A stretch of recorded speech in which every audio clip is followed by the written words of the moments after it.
I am Zoe Cassels-Brown. I am a sophomore here at Wesleyan. I'm studying psychology. I'm from Bristol, Vermont.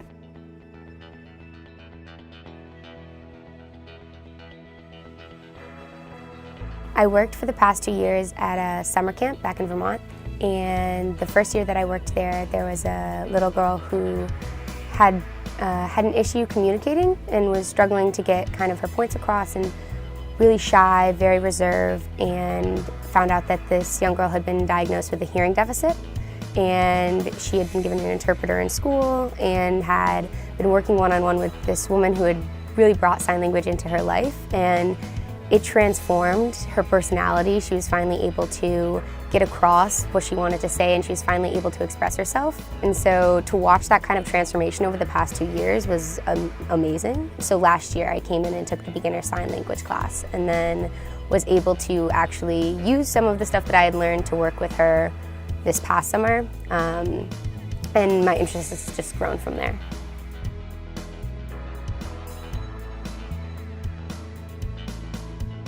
I was definitely blind to the fact that deafness could be considered something as a culture until taking this course, and I couldn't have been more wrong. There's a huge divide between this kind of hearing world and a deaf world because of so many misconceptions around deafness as a disability and deafness as this horrible event to happen in someone's life. There's such a strong community around it that really celebrates deafness, which is something that I learned in this course and through working with my professor, that deafness is definitely something to be celebrated in certain situations.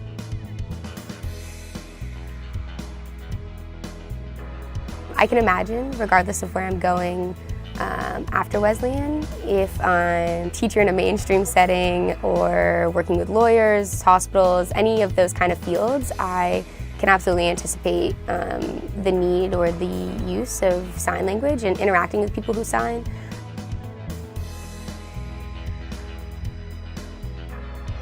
Don't be embarrassed. I would say ASL gets a lot of attention for dramatic facial expressions or body movements and kind of really being enthusiastic in the way that you are communicating.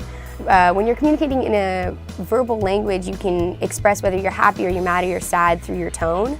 But when you don't have the tone to judge, your face becomes your tone in sign. So I think it's really easy when you're learning it to be very shy and to not want to make a fool of yourself and to kind of be like, is this too much? Like, do I look kind of crazy? But like, no, like the bigger the better. Get really, really into it and kind of just dive into it and just don't be shy.